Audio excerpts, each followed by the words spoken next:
ഈശോ മിശിഹായ്ക്ക് സ്തുതിയായിരിക്കട്ടെ. ദൈവത്തിൻ്റെ പരിപാലനയെ, പദ്ധതികളെ ഏറ്റുപറഞ്ഞ് ദിവസം ആരംഭിക്കാം. ഒരുമിച്ച് കുരിശു വരയ്ക്കാം.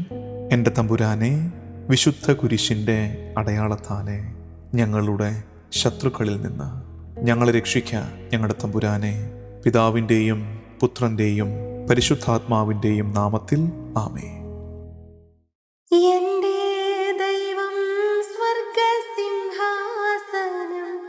തന്നിലെന്നിൽ കനിഞ്ഞെന്നെ ഓർത്തിയിടുന്നു.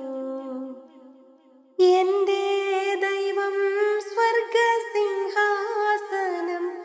തന്നിലെന്നിൽ കനിഞ്ഞെന്നെ ഓർത്തിയിടുന്നു. അപ്പനും അമ്മയും വീടും ധനങ്ങളും വസ്തു സുഖങ്ങളും കർത്താവത്രേ. അപ്പനും അമ്മയും വീടും ധനങ്ങളും വസ്തു സുഖങ്ങളും കർത്താവത്രേ. പൈതൽ പ്രായം മുതൽക്കിന്നേ വരെ എന്നെ പോറ്റി പുലർത്തിയ ദൈവം മതി. പൈതൽ പ്രായം മുതൽക്കിന്നേ വരെ എന്നെ പോറ്റി പുലർത്തിയ ദൈവം മതി. എൻ്റെ ദൈവം സ്വർഗസിംഹാസനം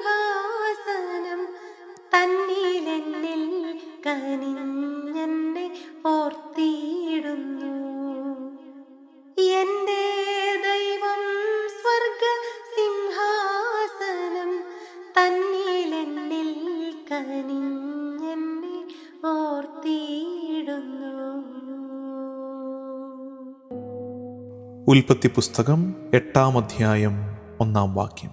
നോഹയെയും പെട്ടകത്തിലുണ്ടായിരുന്ന എല്ലാ ജീവജാലങ്ങളെയും കന്നുകാലികളെയും ദൈവം ഓർത്തു. ദൈവം ഓർത്തു. God remembered. ദൈവം ഓർത്തു എന്ന ഈ പ്രയോഗത്തെ നമുക്കിന്ന് ധ്യാനിക്കാം. നമ്മൾ പാടി പ്രാർത്ഥിച്ചതും അതുതന്നെയായിരുന്നു. ദൈവം എന്നെ ഓർക്കുന്നു. സ്വർഗീയ സിംഹാസനത്തിലായിരിക്കുന്നവൻ എന്നെ ഓർക്കുന്നു. ഓർത്തു എന്ന പ്രയോഗത്തിൻ്റെ അർത്ഥം ദൈവം അതിനു മുമ്പ് മറന്നിരുന്നു എന്നല്ല, മറിച്ച് തൻ്റെ പദ്ധതി അനുസരിച്ച്, തൻ്റെ സ്നേഹമനുസരിച്ച് ദൈവം പ്രവർത്തിച്ചു എന്നാണ്. ഹീബ്രു വാക്ക് സഖ. അത് സൂചിപ്പിക്കുന്നത് ദൈവത്തിൻ്റെ രക്ഷാകര പ്രവൃത്തിയാണ്. സമയം കിട്ടുന്നത് പോലെ ഈ ഭാഗമൊന്ന് വായിച്ചു നോക്കണം. ഉൽപ്പത്തി 8-ാം അധ്യായം 1-ാം വാക്യം. തൊട്ടു മുമ്പുള്ള 7-ാം അധ്യായത്തിൽ നമ്മൾ കാണുന്നത് ജലപ്രളയമാണ്. നോഹ കടന്നുപോയ അനുഭവമാണ്. അവൻ അന്ധകാരത്തിൻ്റെ, നിശബ്ദതയുടെ, അവ്യക്തതയുടെ അനുഭവത്തിലൂടെ ആ പെട്ടകത്തിൻ്റെ ഉള്ളിൽ കടന്നുപോയി. എന്നാൽ ദൈവം നിശ്ചയിച്ച സമയത്ത് ദൈവത്തിൻ്റെ സ്മരണ, ദൈവത്തിൻ്റെ ഓർമ്മ ചരിത്രത്തിൽ ദൃശ്യമാവുകയാണ്. ദൈവം കാറ്റിനെ അയക്കുന്നു. 2-ാം വാക്യത്തിൽ നമ്മൾ കാണുന്നത് അവിടുന്ന് ഭൂമിയിൽ കാറ്റുവീശി വെള്ളം ഇറങ്ങി അഗാധങ്ങളിലെ ഉറവകൾ നിലച്ചു. God sent the wind. The waters began to recede and a new beginning emerged. ദൈവം കാറ്റയച്ചു. ഉൽപ്പത്തി 1-ാം അധ്യായം 2-ാം വാക്യം. ദൈവത്തിൻ്റെ കാറ്റ്, ചൈതന്യം ജലത്തിൻ്റെ മേൽ നിറഞ്ഞു നിന്നു. അതേ കാറ്റ്, ദൈവത്തിൻ്റെ റൂഹ, ദൈവത്തിൻ്റെ കാറ്റ് വീണ്ടും ജലത്തിൻ്റെ മേൽ പുതിയ സൃഷ്ടിയെ സൂചിപ്പിക്കുകയാണ്. ദൈവം ഓർത്തു എന്നാൽ അത് കേവലമൊരു വൈകാരിക അനുഭവമല്ല, അത് നവീകരണത്തിൻ്റെ, പുതിയതാക്കപ്പെടുന്നതിൻ്റെ ആരംഭമാണെന്ന് തിരിച്ചറിയാം. നമ്മുടെ ജീവിതത്തിലും പെട്ടകത്തിൻ്റെ ഉള്ളിലായിരിക്കുന്നതിന് സമാനമായ കാലമുണ്ടാകും, അനുഭവമുണ്ടാകും. നമ്മൾ പ്രാർത്ഥിക്കും, പക്ഷെ സ്വർഗം നിശബ്ദത കൊണ്ടെന്നതുപോലെ നമ്മെ തോൽപ്പിച്ചു കളയുന്ന നേരമുണ്ടാകും.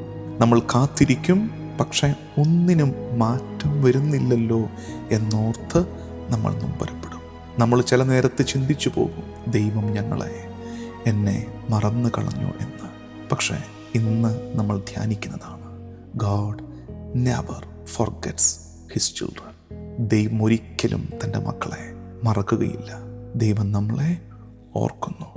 നോഹയുടെ പെട്ടകം എന്നതുപോലെ അടച്ചുപൂട്ടപ്പെട്ട അനുഭവത്തിലൂടെ കടന്നു പോകുന്നവനാണോ നീ? അങ്ങനെ ഒരാളെ നിനക്കറിയാമോ? അവരിലേക്ക് ഈ ദൂത്, പ്രത്യാശയുടെ ദൂത് പങ്കുവയ്ക്കണേ.